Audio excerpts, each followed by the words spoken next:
How to influence others. The first foundational steps of the Phoenix transformation have to do with you, harnessing the power of your mind, determining what you want in life, and directing your intention accordingly. Now it's time to turn to another major element in your success, other people. Approximately 85% of your success will be determined by your ability to communicate effectively with others. Almost everything you accomplish will be associated with other people in some way. People account for 85% of your happiness and your results. Therefore, the quality of your communications determines the quality of your relationships of all kinds, as well as the quality of your life. The good news is that communicating is a skill that you can learn with practice. 5 goals for interactions. Here are the 5 most important goals to accomplish in your interactions with others. Number 1. You want people to like and respect you in order to reinforce and validate your self-image. How we think and feel about ourselves is strongly affected by how other people think and feel about us, and by how we think other people think and feel about us. If we think people like us and respect us, we like and respect ourselves more. We do a better job, we get better results, and we get along better with others. Number 2. In order to build self-esteem and feelings of worthiness, you want people to feel that you are valuable and important. Our self-esteem is fragile, like a piece of Venetian glass. People can raise or lower our self-esteem by the things that they do or don't do, say or don't say. We want people to validate our self-esteem. We want people to feel that we're valuable. Number 3. We want to be able to persuade people to our point of view so that we can sell our products, services, and ideas to others. Do you know that your ability to persuade others is the mark of the integration of your personality? People with great personalities are persuasive. People with poor personalities are not. If your job is in sales or business, your ability to persuade others is crucial. It's absolutely essential for your success, for banks to lend you money, for customers to buy your product, for suppliers to give you credit. Number 4. You want to get people to change their minds and to cooperate with you in achieving your goals. Number 5. You want to be personally powerful and effective in all your relationships in your personal and business life. These are also the keys to success in life, love, and leadership. Emotional intelligence. In 1995, the psychologist Daniel Goleman published the breakthrough bestseller Emotional Intelligence. In it, he argued that EQ, or emotional quotient, that is, your emotional intelligence, is more important than IQ, or intelligence quotient. He concluded that your ability to persuade others is the highest form of emotional intelligence that you can develop and the true measure of how effective you are as a person. How, then, do you get your ideas across to others, get people to cooperate with you, and develop the abilities to communicate, influence, and persuade others? The first thing to understand is that people do things for their reasons, not yours. To communicate and persuade effectively, you must find out what their motives are. The next key is to get out of yourself and get into the mind, heart, and situation of the other person. Focus on that person's needs and desires rather than your own. My friend Ed Foreman used to say, if you can see Joe Jones through Joe Jones' eyes, you can sell Joe Jones what Joe Jones buys. Constantly try to see the situation through the eyes of the other person. Before going into a major sale or negotiation, I used to sit down and write a list of all the things that the other person wanted and needed to accomplish in this negotiation. Once I had done that, I would come back and ask how I could structure my offer or presentation so that it was in harmony with those needs. Every time I did this, I got fabulous results, without exception. Start off by thinking about the other person, and you'll be amazed at how much better a communicator you are. The third way to persuade others is to remember that you can only do so if they believe that you can do something for them or to them, or if they believe that you can stop something from being done to or for them. In other words, people are pretty selfish. They look at you and say, what can this person do to or for me? Or, what can this person stop from being done to or for me? People are motivated by 2 major factors. First is the desire for gain. Everybody wants more. For 6,000 years of recorded history, going back to the earliest markets in ancient Sumeria, customers have only bought one thing: improvement. They buy because they feel they will be better off after buying than they were before. They desire physical, material, financial, emotional gain. Pride, security, peace of mind, riches, value, growth, profits. The second motivation is the fear of loss. This can also be physical loss or danger, insecurity, material or financial loss, emotional loss, loss of love, affection, respect, and so on. These two forces compete back and forth in the mind of each person you speak to. In both cases, your job is to persuade them that they will be better off by cooperating with you than otherwise. Here's a rule. The fear of loss is 2.5 times more powerful than the desire for gain in motivating human behavior. If you're going to present a product or service, show how the prospect will benefit them if they buy, but also show the detriments of or loss if they don't.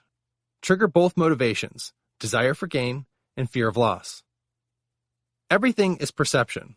How people perceive you as being able to help them or hurt them in some way largely determines how they will react to you.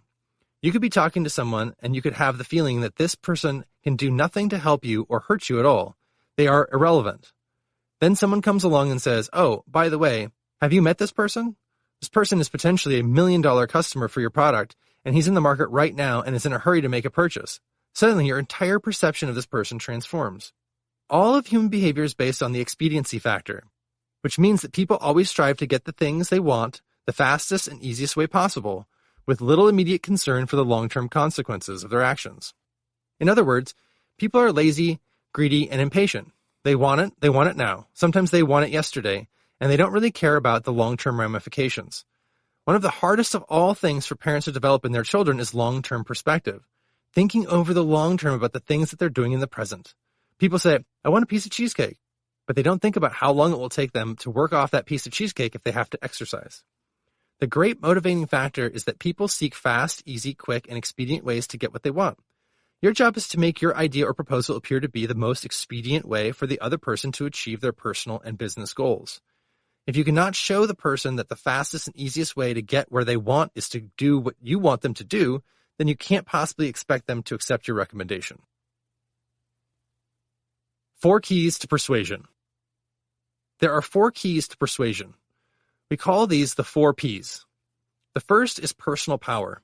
The more people see you as having power over people, money, or resources, the more open they are to being persuaded by you. If the President of the United States walked up to you and demanded that you do something, you'd be much more influenced by it than if a waiter came up and asked you to do the same thing, because we perceive the President's personal power over people, money, and resources. The second key to persuasion is positioning. How people think and talk about you, your reputation among the people you're trying to persuade. When you have a tremendous reputation for being competent, for being a good person, for being honest, for being wealthy, or for being an expert in your field, you have a greater influence over other people. The third area of persuasion is performance. Your ability and competence in your field. A reputation for expertise and knowledge enables you to persuade other people to your point of view far more easily than if they didn't feel that you knew any more than they did. Number 4 is politeness. The use of kindness, courtesy, and respect in all your dealings with others. The deepest need that each person has is for a feeling of importance and value. When you satisfy this deep craving, people become much more open to your persuasion and to your efforts to communicate. The most powerful influence factor in psychology is liking. The more people like you, the more open they are to being persuaded and influenced by you. This is the key to effective communication. Making people feel important. As I've said, the simplest of all communication tools is to make people feel important. There are 5 ways to make people feel important. We call them the 5 A's. The first A is acceptance. The practice of acceptance satisfies a deep subconscious need. Each person needs to feel accepted by others around them. In their work environment, in their home environment, by people they meet, they watch for it. Whenever 2 people meet, the first thing that is established is a level of acceptance of some kind. The way you express acceptance of other people is simple. You smile and act as if you're happy to see them. When I go into my office after being away for a week or 2, the first thing I do is go from person to person like a hummingbird going from flower to flower. I smile at each person and say, "How are you? It's nice to see you. It's nice to be back." I go from person to person, acknowledge them, and tell them that they're important parts of our company. You can do the same thing. By the way, each time you see a member of your family, your spouse, or your child, smile. "Whoa, it's you," as though you're happy to see them again. This has an enormous positive impact on how important they feel and how open they are to your influence. The second A is appreciation. Expressing appreciation is very simple.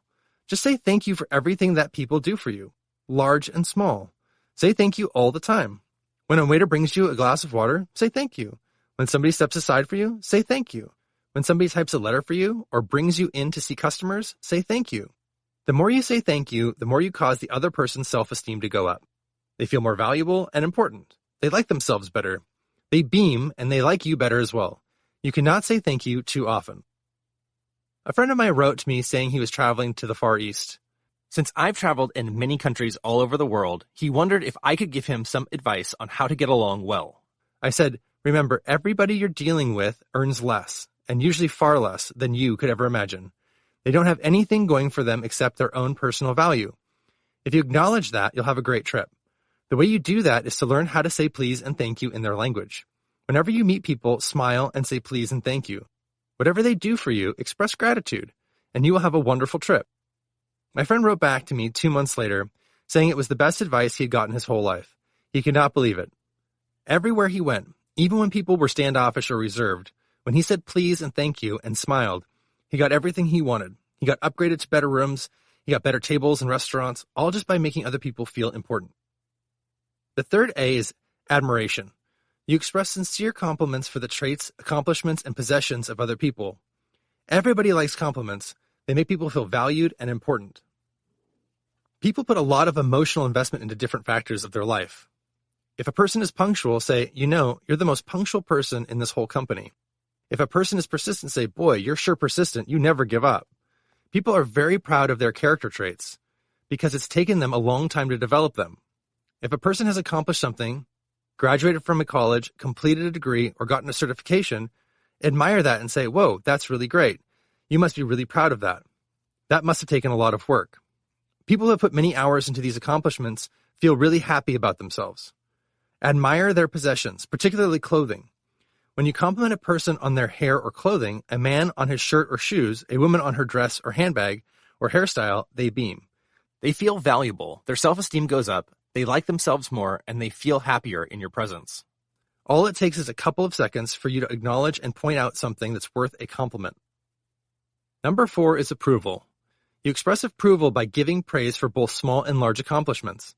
Self-esteem is the degree to which a person feels praiseworthy. When you praise a person for doing a good job, for a result, praise for anything that they've put effort into, their self-esteem surges and they feel really happy about themselves. The key point is to be specific with your praise and be immediate. If a secretary types a letter for you, don't say, you're a great secretary. Say, that is a really excellent letter, and tell her immediately after it is typed. Give an immediate compliment, because the more closely the compliment follows after the event, the more likely the person is to follow up and repeat that behavior. Praise that is delayed or deferred has little effect on the emotions or behavior of other people. If you wait for a week or a month to praise the person, it's too late. They'll have forgotten all about the antecedents and they'll just roll their eyes. Praise immediately. I phone people, I email people, I text people to praise them when I hear they've done something good. Finally, number 5 is attention, which is listening to people when they talk. This is powerful. When you listen to people, they feel good about themselves. They feel valuable and important, and like flowers, they will open up to be influenced and persuaded by you. Each of these behaviors raises the self-esteem of the other person and makes them more open to your ideas and more desirous of helping you achieve your goals. The white magic of listening. In fact, effective listening is the key to leadership, persuasion, and good communications. It is so powerful that it's often been called white magic. There are 4 keys to being a great listener. Number 1, listen attentively, lean forward, and don't interrupt. When you listen attentively, you raise the other person's self-esteem and make them feel important, happy, and valuable. Their brain releases endorphins, which makes them feel happy about being in your presence. Effective listening with no attempt to interrupt is very powerful. When you listen to another person, imagine that your eyes are sun lamps and you want to give the other person's face a tan. The more intensely you listen, the more powerful the sun lamps of your eyes are and the better tan you give. You also want to give the face of the other person an overall tan. Keep flicking your eyes up and down, look at the person's mouth and eyes, and nod and smile. This has enormous impact on causing them to feel good about themselves and liking you. Number 2, pause before replying. In other words, when a person stops to take a breath, don't jump in with your 2 cents worth. Allow silence in the conversation. This benefits you in 3 ways. First of all, you avoid the risk of interrupting if the person is just reorganizing their thoughts. Second, it allows you to hear at a deeper level. When you pause and listen, you actually hear and understand what the person is saying far better than if you just jump in. The third benefit is that pausing tells the person that you consider his or her words to be important, which means, by extension, that you consider him or her to be important as well. Number 3, question for clarification. Never assume that you know what the other person meant by what he or she said. Instead, if there's any question at all, say, "How do you mean exactly?" Whenever you ask that question, the other person will expand on what they just said. Then you pause and say, "Well, how do you mean?" They'll expand again. Sometimes you can go through the entire conversation just by repeating this one question. Another question you can ask, "Then what did you do?" If they're telling you something has happened and they pause to see if you're really interested, say, "Then what did you do?" Listen attentively to the answers. The third question is, "How did you feel about that?" People always answer a feeling question. When you ask, "How do you feel today?" people always give you an answer. So you can ask, "How did you feel about that deal?" "How do you feel about your new neighbor?" People always answer a feeling question, which gives you a chance to nod and listen. The person who asks questions has control over the person who's answering the questions. The more questions you ask, the more control you have in the conversation. Number 4, feed back what you've heard and paraphrase it in your own words. This is the acid test of listening. When a person finishes speaking, say, "Let me make sure I understand what you're saying." Or, "So what you're saying is this." You rephrase their remarks until they say, "Yes, that's it. That's my concern. That's what I was saying." This proves to the other person that you were truly listening. You weren't like one of those little dogs with its head bobbing in the back of a car. You were genuinely listening to what they said. It proves to the other person that you care about them and what they say. Credibility. The most important word in persuasion, influence, and communicating with power is credibility. How much does a person like you, trust you, and believe in what you say? It's determined by your credibility. The rule with regard to credibility is that everything counts. Everything helps or hurts. Everything adds up or takes away from your credibility. Nothing is overlooked or ignored. The key to being trusted is to be trustworthy. Keep your promises. Do what you say you will do. Be punctual for every meeting. Develop a reputation for honesty and dependability. People will buy more from and pay more to a company that is reliable than to one that offers a better and cheaper product or service, but is not reliable. Dress for success. To communicate effectively with others, you must look the part as well. People are 95% visual in their thinking. They think about you in pictures. It only takes 4 seconds to make the first impression. When you meet a person the first time, they take one glance at you like a snapshot. They blink, and they've made their first impression of you. It takes only 30 seconds to finalize the person's impression of you. In other words, once the person has made their first impression, they begin watching, and their mind begins to set like a fast-drying concrete. If you do not change this first impression within the next 30 seconds, the mind will set. After this impression is solidified, the person seeks reasons to justify and validate it. This is called selective perception. They look for information to validate what they've already decided while simultaneously rejecting all contradictory information. Dress for success because your clothes are 95% of your first impression on others. Even on a hot day, your clothes cover 95% of your body. When I was a young salesman, I bought a cheap suit that fit me poorly. I got a tie, and I put them together. I did not come from a family where anybody ever wore ties, so I didn't know anything about it. One day, an older salesman took me aside and said, "Could I give you a little feedback on your dress?" He was very tentative about it because most people are really sensitive about their dress and grooming. I said, "Absolutely. Do you see anything I could improve?" He said, "Yes. Let me tell you a little bit about proper dress in business." He began talking about the way a suit hangs, the way it's cut, the seams, how a tie goes with a suit and a shirt, the length of the trousers, the color of the socks and the shoes. I couldn't believe that there was so much to it. He then introduced me to a tailor, although not an expensive one, who made me a suit. In one study described in Psychology Today, people who were shown 3-second images of men wearing a bespoke, custom-tailored suit described them as more confident, successful, flexible, and higher earners than men in a suit bought off the rack. The difference between a suit that fit me and a suit that I bought off the rack was almost miraculous. After that, I went out and I bought a book after book on how to dress properly. I got advice from the best people on the subject. Now, when I do a seminar, people will come up to me and say, "You know, I'm an image consultant. I charge $500 to $1,000 a day to advise people on proper dress. And you are dressed impeccably. It makes a tremendous impression for you to have your plumage in a way that impresses other people. Attire is also important for women in the professional world, so much so that an international nonprofit organization, Dress for Success, named after a celebrated bestseller by John Malloy, has been formed to empower women to achieve economic independence by providing a network of support, professional attire, and the development tools to help them thrive in work and in life. Get and read books and articles on how to dress successfully in your business or occupation. Some clothes, colors, and combinations immediately cause people to stand up and salute. Others cause people to downgrade you and look upon you with suspicion. Look at the most successful and respected people around you. Make them your role models. Copy their ways of dress and grooming. Because I wanted to be successful in business, I would read business magazines. I would also read the pages that show photographs of people who have been appointed to more senior positions. Look at the way they're dressed. In every case, male and female, they look great. These rapidly changing times are transforming dress standards as well. Over recent decades, many professionals have been moving away from the once standard suit and tie for men to business casual. For men, this generally means dress slacks or chinos, dress shoes, not sneakers, collared shirts without neckties, and sports jackets. For women, the mode is generally a blouse, a skirt, or dress, slacks, and shoes with appropriate heels or flats. Of course, styles vary widely between industries and professions, so you'll need to observe the people you look up to and take hints from the way they dress. Always dress for the job that you want in the future. Dress so that your boss would be proud to introduce you to customers or somebody visiting your company. Always dress ahead of where you are in life.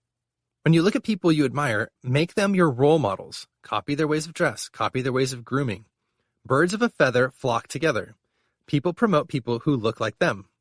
If you're going to sell something to someone, you're giving them advice, dress the way the people who give them advice would dress. They're bankers, lawyers, accountants. Preparation is a powerful way to communicate and build credibility. Preparation and reliability. Before every meeting, do your homework. People know immediately when you are well prepared for a meeting. Your credibility goes straight up when you walk in and say, "Thank you very much for your time. I took a little bit of time to go on the internet and look at your site. I was quite amazed to see that you've been in business for 12 years. You have 127 people in your company, and you're the top distributor of this particular product or service in this market. How did you accomplish that?" Your credibility goes straight through the roof. What? You've done some research. You checked us out? You learned something about us before you came here? That's one of the most powerful things you can do in selling and persuasion. People also know immediately when you're unprepared for a meeting. When you come in and say, "What do you do here anyway? How long have you been in business? What does this company do?" Your credibility goes straight through the floor. I used to say these things when I was younger. By the way, the rule with regard to preparation is never ask a question of a person in an organization if you can easily find the answer somewhere else. Dale Carnegie, author of The Power of Positive Thinking, used to say that you have to earn the right to call on a customer. You earn that right by doing your homework before you get there. To influence people in business, always refer back to the expediency principle. In business especially, people buy or decline to buy on the basis of their conclusion that your offering is the fastest and best way to get what they want right now or not.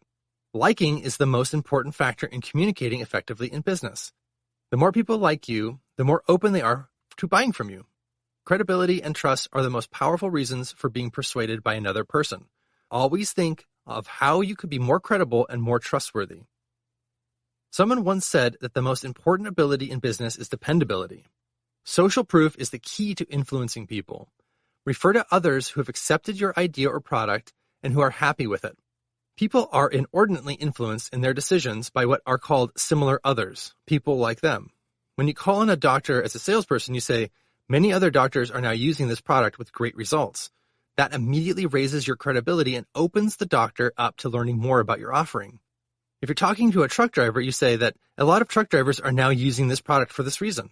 If you're talking to a real estate agent, you say the top real estate agents use this all the time. In other words, whenever you're talking to somebody, refer to someone else in their field who's also using your product. Use letters from these people, use lists of names from people in similar fields, and use photographs of people employing your product or service in a similar field. You build buying desire by focusing on the benefits and by continually answering the question, "What's in it for me?" This is the one question that you have to answer over and over again. Always explain the different ways that your person will be better off using your product or service. Always show how their life or work will improve when they accept your advice. Gender differences. There are several differences between men and women in communicating, persuading, and influencing. Although there are exceptions in every case, basically men are direct and women are indirect. Men are like javelins and women are like boxers. They circle around the subject. Men want recommendation, women prefer to choose from a selection of available items. In sales, if you're talking to a man, you say, here are the 3 options, and what I recommend for you based on what you've said is this for these reasons. With a woman, you say, here are the 3 options, here are the pros and cons, which choice do you prefer? Women like to choose, men like a recommendation. Another difference in communications between men and women is that men use words as tools to do a job. They use as few tools as they need to. Women use words to connect, nurture, and build relationships. Men like to make quick, practical decisions. Women prefer to listen to their emotions and take more time in making decisions. Men are motivated by success, status, power, results, and achievement. Women are more concerned with family, children, friends, and relationships. Men like to talk about sports, business, and politics. Women prefer to talk about people, relationships, and emotions. If you ever go to a social function where there are 2 or 3 couples, you'll find that the men cluster and begin to talk about sports, business, and politics. The women cluster and begin to talk about people, family, relationships, and emotions. It's automatic. Whenever I go out for dinner with, say, 3 couples, I always put the 3 women together and the 3 men together. People say, what about the boy-girl setup? I say, you spend lots of time with the other person. Let's put the women together because they will instantly start talking about things that are of interest to women. The men will immediately start talking about things that are of interest to men, and both groups will have a great time. Another interesting point, men can only focus on one thing at a time. Women can talk, listen, interact, and do other things simultaneously. To get along better with women, men need to ask more questions, listen more attentively, and offer fewer suggestions or solutions. A woman may bring a problem to a man saying, I have this problem at work, and this is what has happened. What do you think? In fact, she's already decided what she's going to do. She's only asking to start a conversation because women like to talk to the men in their lives. They use this kind of situation as an opportunity to start the engine and get the conversation going. The last thing they want is a solution. Men will reply by giving a specific solution and go back to watching television. That's not what the woman wants. She wants to talk. Oh, how did that happen? What do you think you should do? A woman might ask a question like, should I wear these earrings or those? Which do you think goes best with that dress? Which to wear? These shoes or those shoes? Which do you like better? If you say, I like the brown ones, she'll say, I think I'll wear the beige ones. She's pretty much decided what she's going to wear. So throw the question back to her. She just wants to talk. Ask questions and ask for her opinion rather than offering suggestions or solutions. To get along better with men, women need to be more direct, to be clear about what they want, and to ask for help or involvement. Although women can read minds, men cannot. Every man has had an experience where he'll call home and say, hello. The woman will ask, what's wrong? Is it your boss? Is it what happened this morning? She'll put it all together with hello. It's like the famous line from the movie Jerry Maguire, where the lead female character says, you had me at hello. She knew everything just from hello. Women are like that. One problem, by the way, that arises with men and women is that when women interact with other women, they can read one another's minds and know what they're thinking and feeling. They're very sensitive to it, and they respond appropriately. Women expect men to be the same way, but we aren't, because we're not constructed that way. Women sometimes become resentful. They say, why not? It's because he's not trying. No, it's because he's not capable of it. This is very important to understand. Men do not think a great deal about relationships or communications. Women think a lot about relationships and communications. It's a fundamental difference between the two. Men have very simple inner lives. Women have very complex inner lives. If you take a man and a woman sitting on a couch watching television, the man's brain will shut down to about 20% of capacity, like the lights of an office building at night. If you put an EEG on a woman's head while she's watching the same program, 80% of her brain will be fully activated. It'll be going off and on. She'll be thinking about what she's watching, how the plot is developing, but she'll also be thinking about what she did earlier in the day, what she's going to do tomorrow, and so on. Comedian Jerry Seinfeld once asked, what do men think about? His answer was, not much. They just sit there, and they don't think about much. A woman comes along and says, what are you thinking? And the man believes he's got to say something, although he wasn't thinking anything at all. Worst of all is when a woman comes to a man saying, what are you feeling? Or how do you feel? The man's not feeling anything. He's just sitting there. It's really important that men and women understand the fundamental differences in the ways they communicate. Resolve today to become an expert in communicating with power. Read books on the subject, attend courses on effective communication, listen to audio programs, and most of all, Practice, practice, practice.